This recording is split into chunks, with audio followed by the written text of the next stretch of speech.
Hey everyone, welcome to Reviving the Local Spirit, where we inspire revival in the land, stewardship of government, and inform citizens to action. I'm your host, Elizabeth Oakes Roach. I am based out of East Texas. And right now, I want to talk to you about a topic I'm hearing a lot of buzz on. Maybe you're hearing it too. It's about sexually explicit books in public school libraries. Trannies reading to kids at library story hour, or maybe cartoon porn in books marketed to preteens or teenagers. And maybe you think, is that an issue here in Texas? Isn't that something that's in the cities or the left coast? That's not really a thing where I live. Well, you might be surprised. Today, I will be talking with Christin Bentley, and Christin is also in East Texas, and she is the State Republican Executive Committee woman for Senate District 1. District 1 is in the area of Tyler. Christin has her Master's of Science in Special Education, and she works as a special education advocate. She also used to work as a public school teacher. So with that background, she's especially equipped to safeguard children from inappropriate content and works to preserve the innocence of their education. She currently serves as chair of the subcommittee for the Republican Party of Texas Legislature or Legislative Priority, Stop Sexualizing Texas Kids. And today I'll talk with her about those efforts and how she became involved in the passage of HB 900. HB 900 is a bill here that passed last year in the legislature. It puts into law standards for school libraries. So standards to keep sexually explicit content out of schools is part of the bill. But also vendors will have to adhere to a rating system. And those with a sexually explicit rating system can be removed from the library. Listen as Christin tells her story, how she got involved with the passage of the bill, and what efforts she's leading now. And you'll also learn how you can find out if inappropriate material is in your child's school library. I think you'll be fascinated by this story and especially the spiritual implications of sexualizing children too early.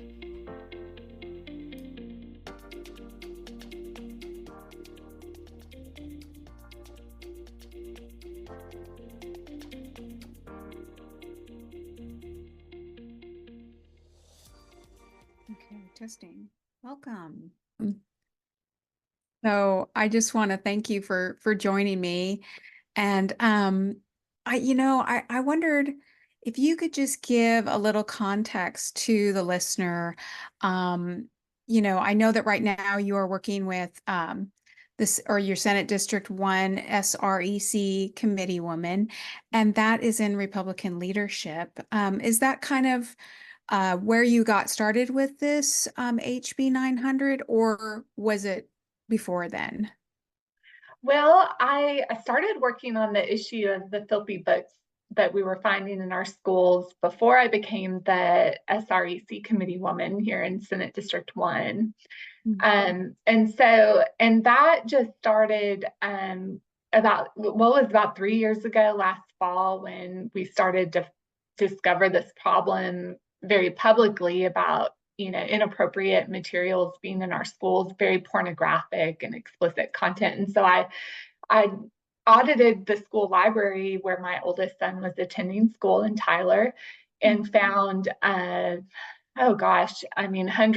of some of the worst books that we find in Texas schools.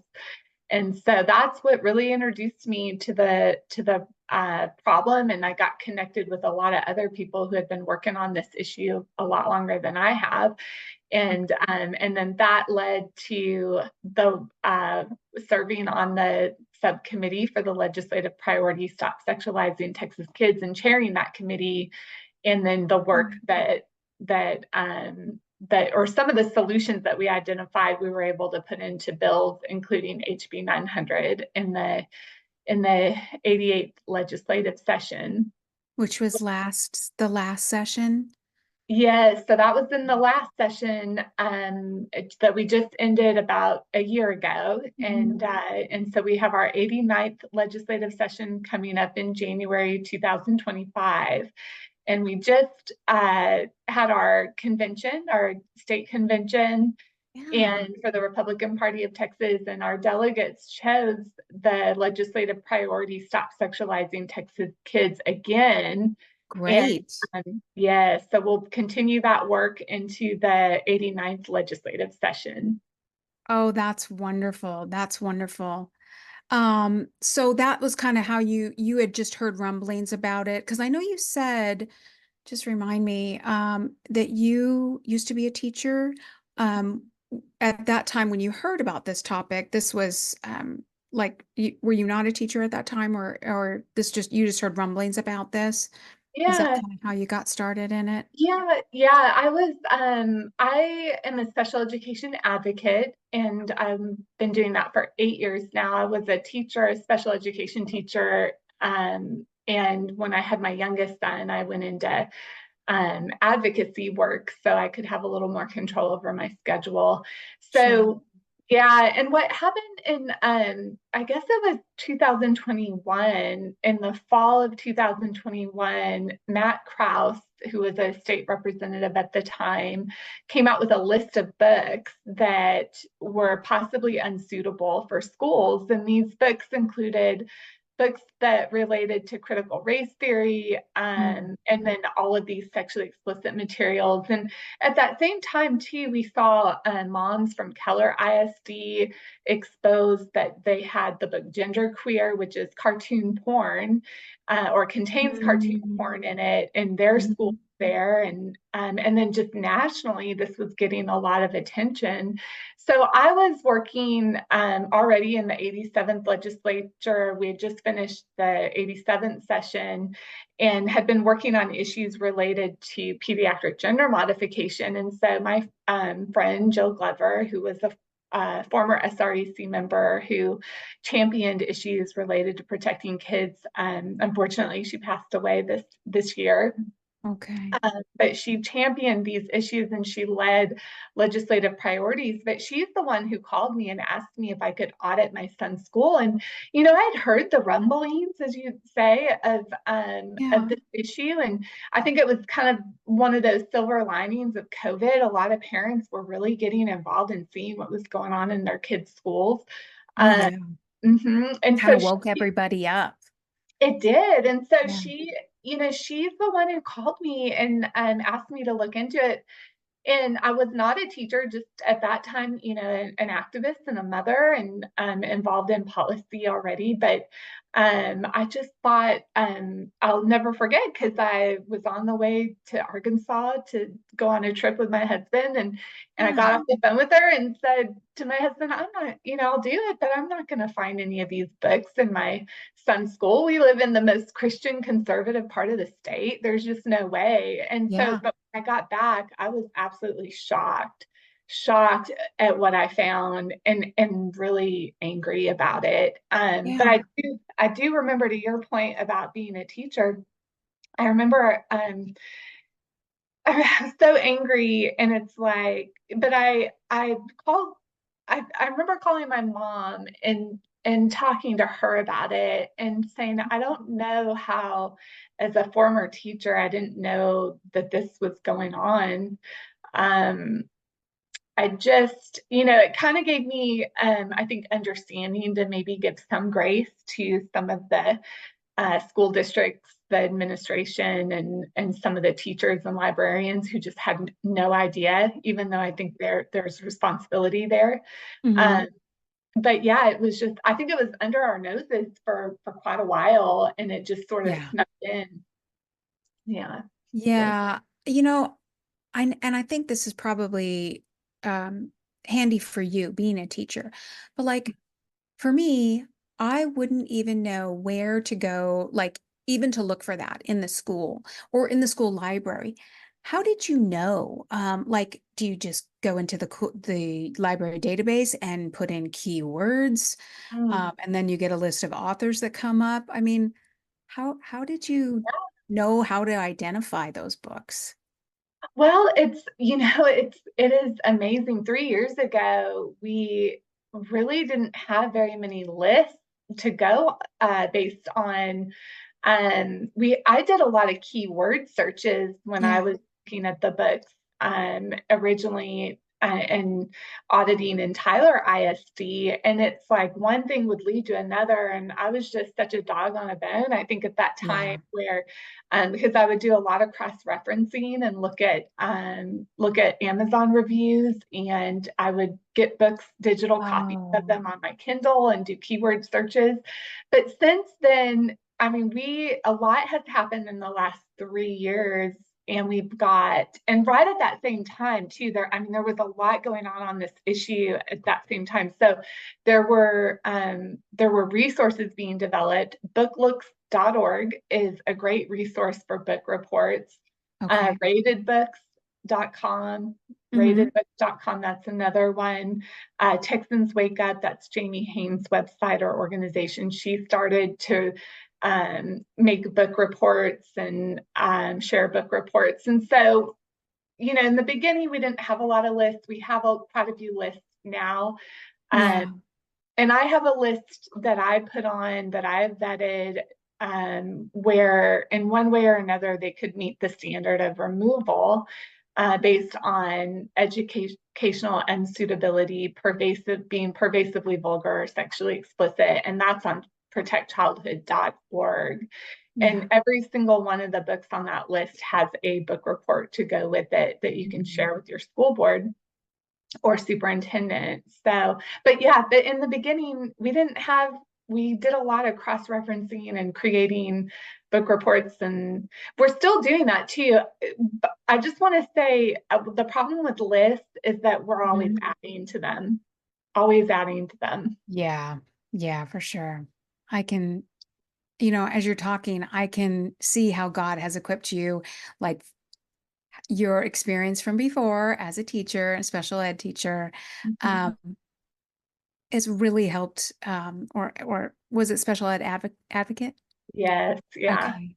yeah. Yeah, I can see how that has equipped you, to do this work and to know the systems, Mhm. the ins and outs, um, which I kind of love, I love oh, that. Yeah. I just have to say, I love that. I think God equips that when God calls us to something, he equips us, in oh ways that, yeah.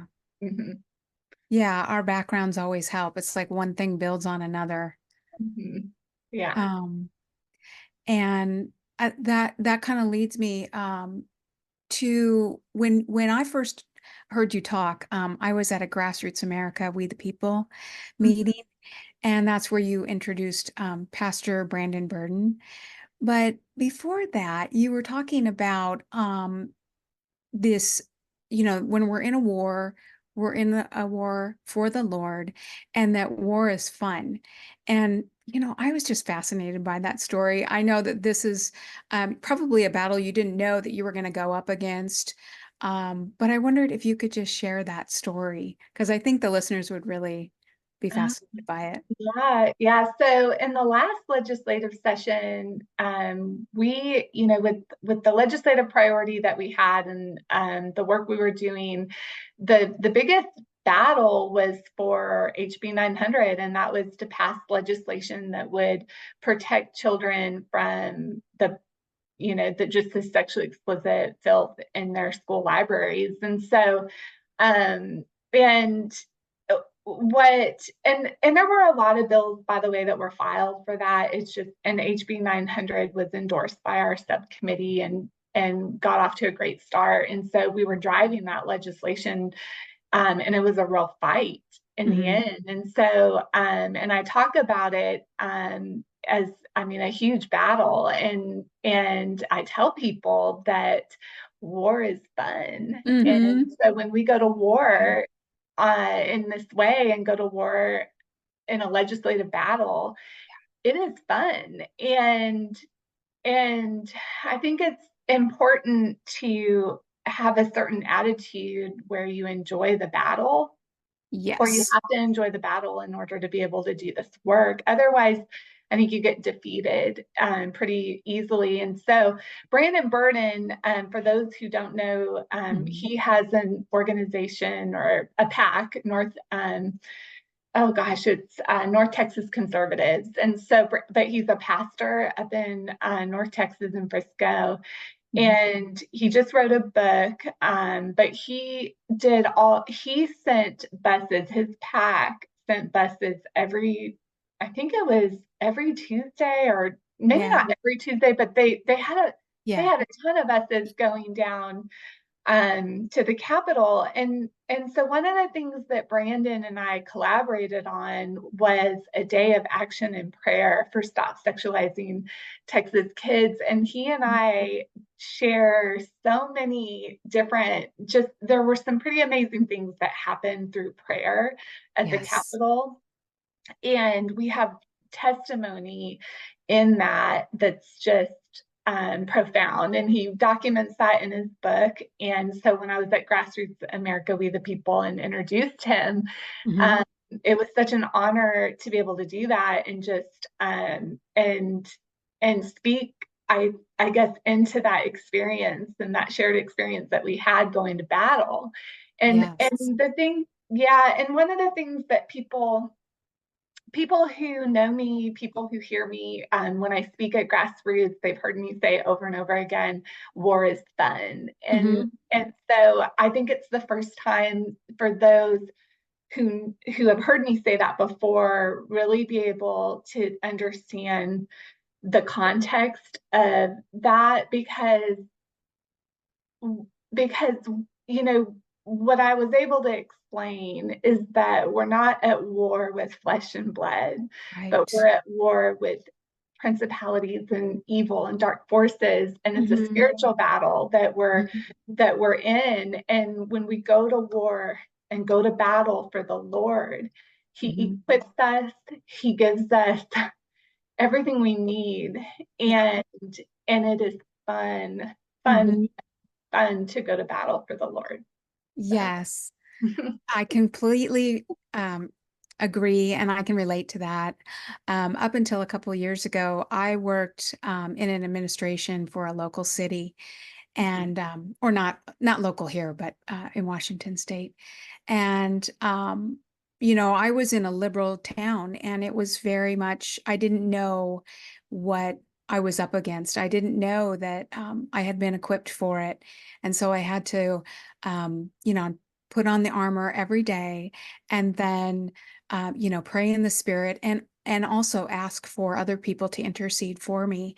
Mhm. Um, and the things that I saw all kinds of prayer answered. I saw demonic activity, that things that I thought I had no idea even existed. Really strange things in government. There's a lot of demonic activity. And it makes sense because in government, it's like the first place that it's going to affect the society is this top down.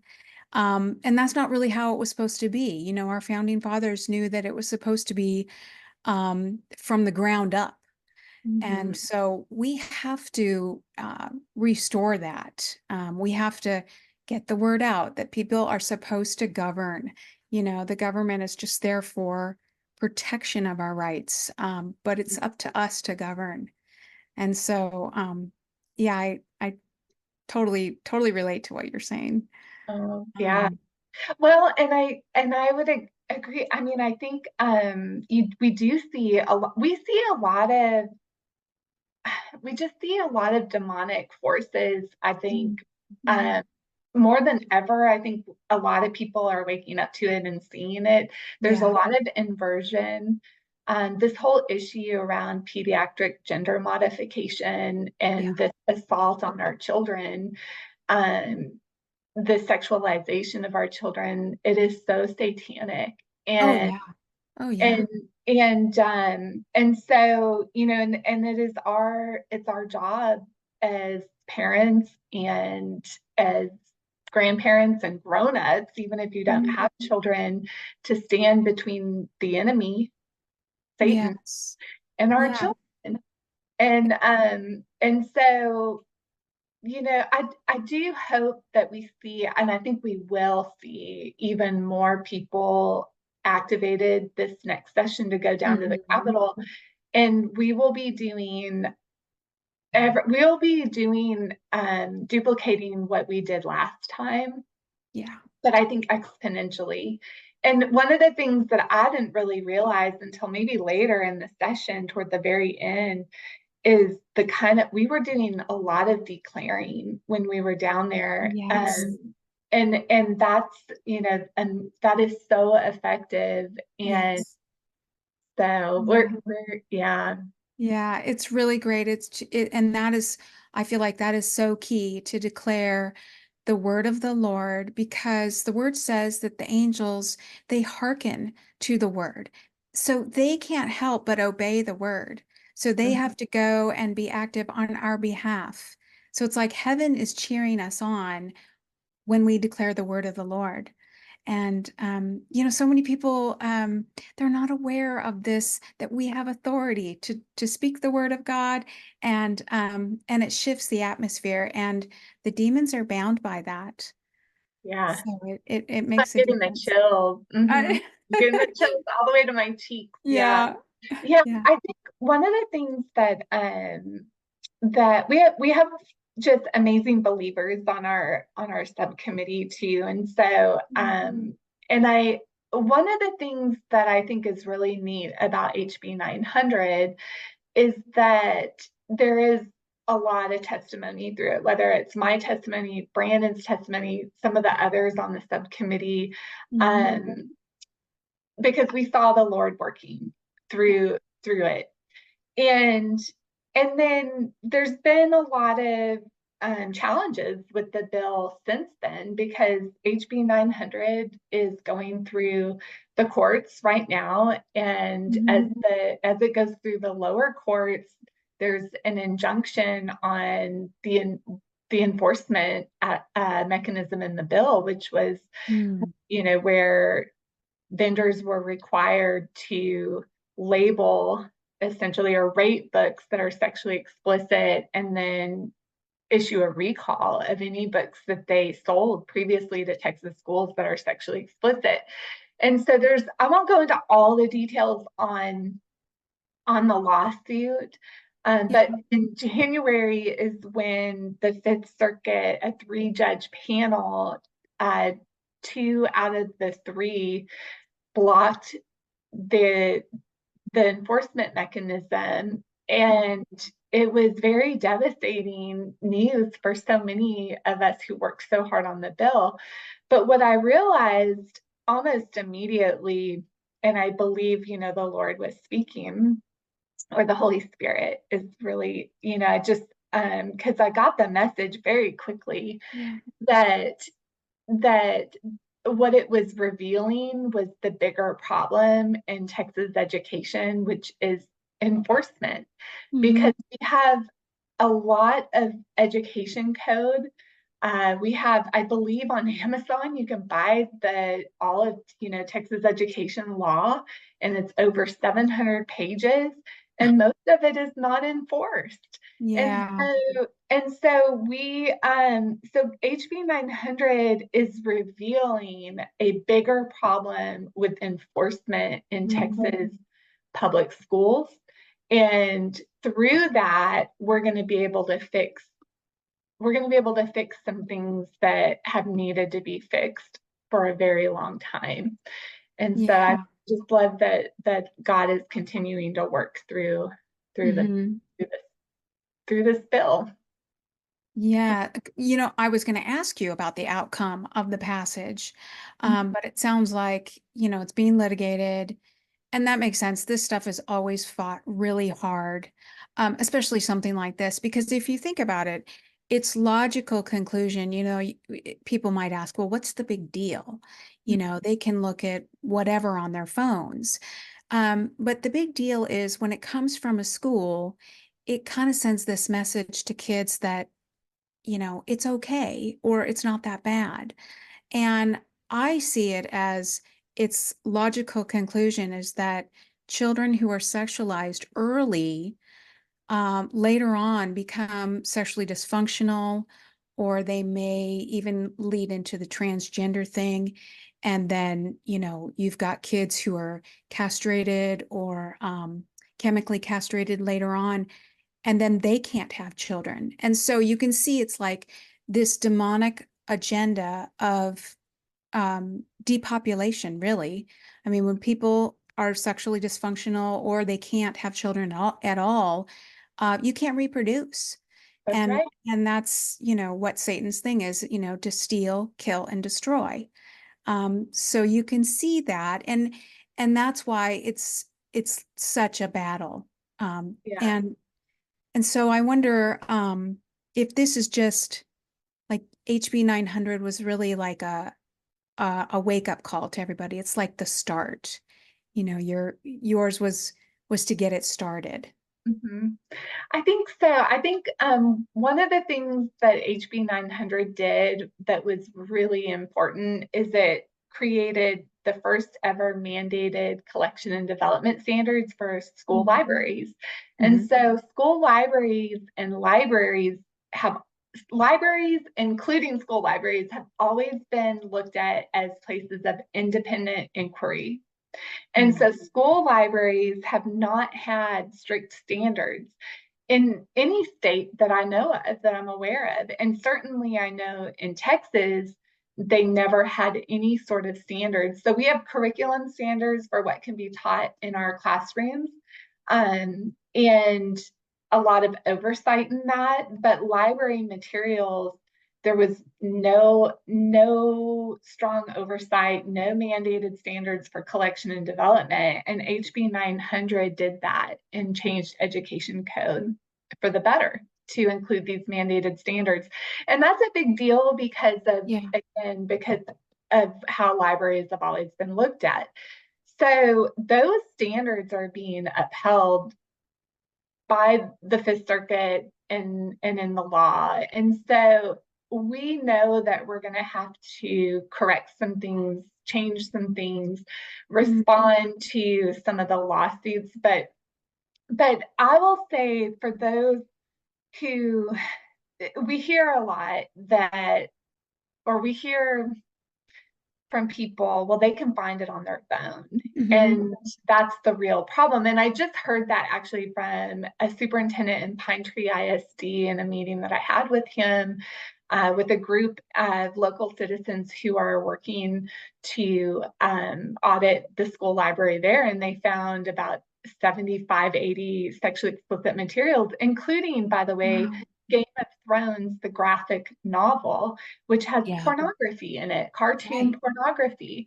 And he sat there in this meeting as we're trying to explain, the law and why he needs to remove the books. And this is in Longview, Texas, in Northeast Texas, in a Yeah.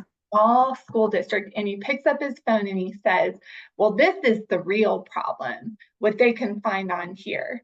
And I said, sir, Wow. we took care of that problem in the legislature too. We have, in the state of Texas, we have strict age verification for online porn That's now. right. But That's when right. you have porn in your school library, you are sending a message to children Yeah.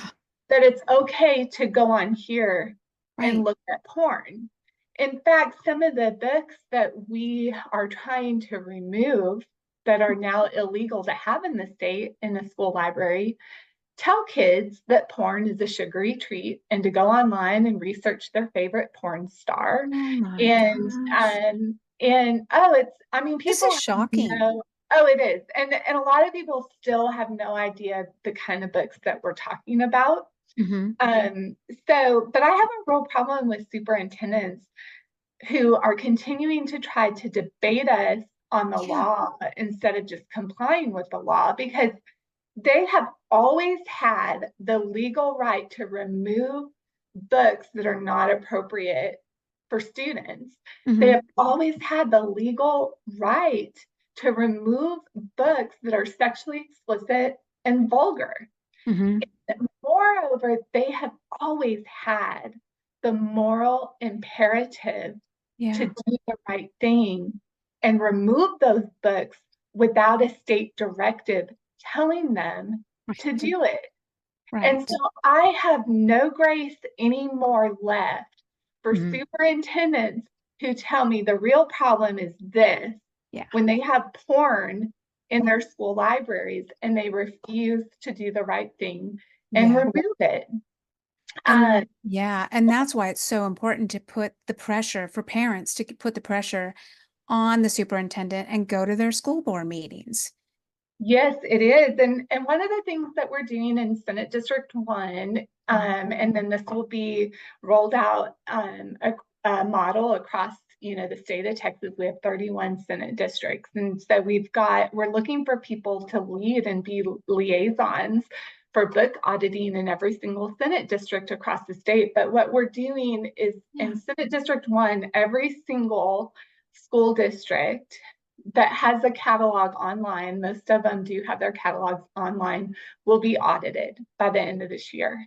And we will be tracking what takes place through the audit, whether or not books are removed once the audit's complete. Mm-hmm. And if they're not, what we're going to follow that and document the process of filing reconsiderations and complaints to the TEA. And then frankly, we're going to also track and look at board members and see what Good. board members are doing locally to Yeah. make sure that children are protected and that the law is followed and that these books are removed. And if they're not doing that, if they are not protecting children from explicit content in schools and Yeah. following and complying with the law, Yeah. then they should not be serving on a school board. Right. And so we're going to be tracking all of this and rolling this out across the state of Texas so that we're tracking all of this, and all of this data will really be used in the next legislative session. But also, it's a way, like I said, to organize and look at school board members who are allowing this to happen. That is perfect. That's exactly what we need. Would that be something that you would be like sending a report out to people, or would they look at the website and be able to get that? Yeah, so everything that we're going to do will be documented on protectchildhood.org. And right now, that's just it's a Substack. It's my Substack account, and but I've documented everything related to HB 900. Is on there, and so eventually it'll probably be an actual website and not just a blog. But Substack, Yeah. everything will be updated on there, and people can go on there and find out they'll find a ton of resources on there and find out how Yeah. they can work on this issue locally. Okay. And is that where they would go to help you audit, like if they wanted to audit their own school library, is that where they would find that information? Or maybe you can just talk a little bit about that process, because I know you explained it at our Republican meeting, but it would be good just to get another look at that. Yeah, so if you go to this protectchildhood.org, there's a document on there that gives you tips on how to audit your school library. And then there's also a link to a book list where you can use the book list that I've curated to get started. And so what's great is that most of our school libraries, they have their collections in an online database, and most of them use Go Follow It. And so there's a link to that in that little cheat sheet on how to audit your school libraries. And it's really not, there's a little few troubleshooting kind of tips but overall, it's just a really easy process. If you have a group of 5 or 10 people auditing, you can get through an audit of a school district really, really quickly, as long as it's online. If it's not online, then you need to typically do a public information request and get their, actually get digital copies. That usually it's on an Excel file. Their entire library collection should be on there. But that's the first step. Is we we need to know what's in the school library. Mhm. I will tell you, I have done hundreds of what I call quick audits of, Yeah. keyword searches, hundreds of audits across the state of Texas. We have a lot of school districts in the state of Texas, Yeah. and I've looked at urban, suburban, rural. I have not found a single school district that does not have filthy books in its school library. That's really too bad. I'm really disappointed to hear that. Yeah, so now it doesn't mean that there aren't school districts who have become compliant with the law. I Yeah. love to talk about Tyler ISD too. I mentioned Tyler ISD at the beginning of our chat. Yeah. That's And where your son was going, right? And that's kind of when you first got started. yeah, and one of Yeah. the things I love to brag about them, because as as upset and frustrated as I was and some other people in the community when we first discovered the books, that Dr. Marty Crawford and President Wade Washman, and under their leadership, Hmm. they completely, I mean, they removed all the books that we brought to their attention that um, they've been so on top of it. And the entire school board at that time, was supportive, and they were concerned about what I found. Yeah. And so they responded appropriately. The Hmm. appropriate response is not to pick up your phone and say they can find much worse on here. Right. Appropriate response Right. is to address the problem and make sure that kids in your school Yeah. are not confronted with pornographic and indecent, inappropriate content in the school library. And so he Yeah. did the moral imperative, and he didn't need a state directive to do it. This was a year and a half Mhm. prior to the or gosh, probably at least a year and a half before the bill, was signed into law. And Yeah. so, Well, credit to him. I love to give credit where credit's due. So I'm so glad that he did what was right and protected the kids, because that's really what the job is to protect kids and educate them. And this stuff is not educating. no, and to your point earlier too, early exposure to pornography and explicit content, inappropriate content. It's very harmful to children. Sure. We know that pornography is harmful to adults, but Yeah. a child who's confronted with pornography is it is very damaging to children. Yes. Yes. And we also know that all of this, like, explicit content, what it does is it's a form of grooming, sexual grooming, and Right. sexual grooming leads to exploitation. It leads to physical acts of sexual abuse of Yeah. children. Yeah. And this whole agenda, because part of what we're seeing is this it I'll just say, to me and to in the law, it doesn't matter if it's homosexual or heterosexual. Right. If it's explicit content, it's prohibited. But I have noticed that in the LGBTQIA alphabet community, Yeah. that they defend this material as though children need to see it in order to be accepting of, Like I guess, the well-rounded. life. Yeah, I Yeah. mean, it's just amazing. But then when we look at the West Coast and some of the laws that are in California that are being passed, Right. it's the same community of people that defend giving pornographic content to children in school libraries, Hmm. also trying to water down laws Yeah. that protect children from physical acts of sexual abuse and pedophilia. And because they're saying that it unfairly attacks the gay community. I don't know if you've seen Right. some of those I recent. have. I have. And I think that it's just the same spirit of perversity that they just go hand in hand. Yeah, Yeah. They do. And I tell everybody, what we are dealing with and what people have to understand is that what all of this leads to, what the end goal is pedophilia. Yeah. They're not even hiding it anymore. All you have to do, they have to maybe hide it here, but all you have to do is look to California.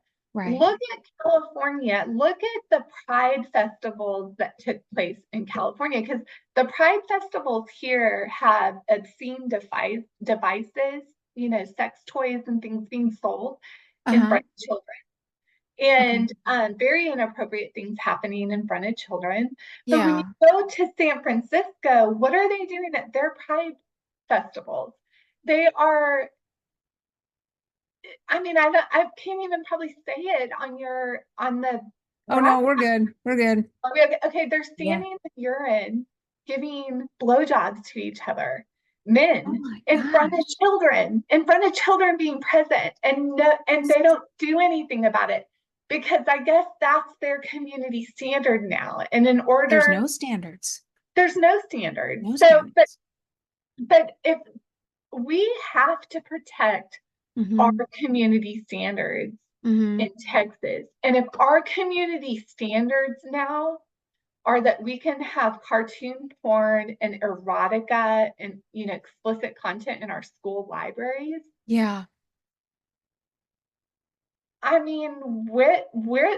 we going to be in 5 years? Because community standards have a legal connotation or a legal meaning, legal significance. Our criminal laws related to all of this depend on our own community standards.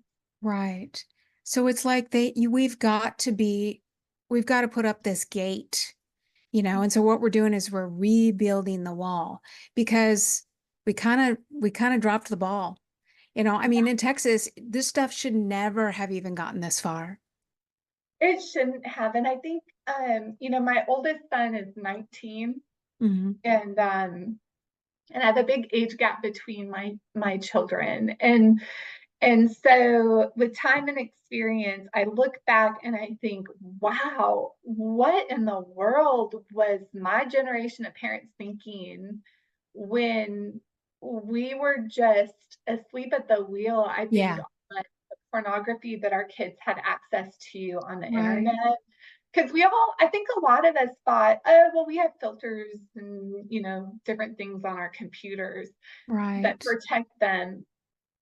Our kids were not as protected. That might have made us feel a little bit better, but and some parents were probably more aware than others. But I've heard a lot of testimony related to children being on the internet and being connected with porn, not where they were even seeking it out, but where they know.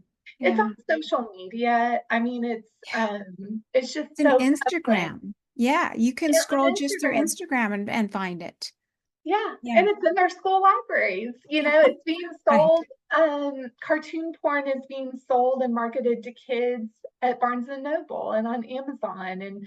And so I think, though, that we have got to, now that we're aware and really fully awake on this, we have got to correct it.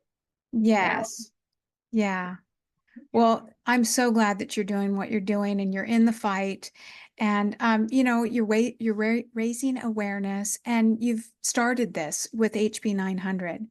So I really want to thank you. I'm going to encourage everybody one more time. What was your website? Where can people get involved in this?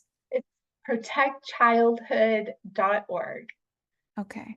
protectchildhood.org. Thank you, Christine. I'm so thankful that you joined me today. Thank you. It was so good to be here. Thank you.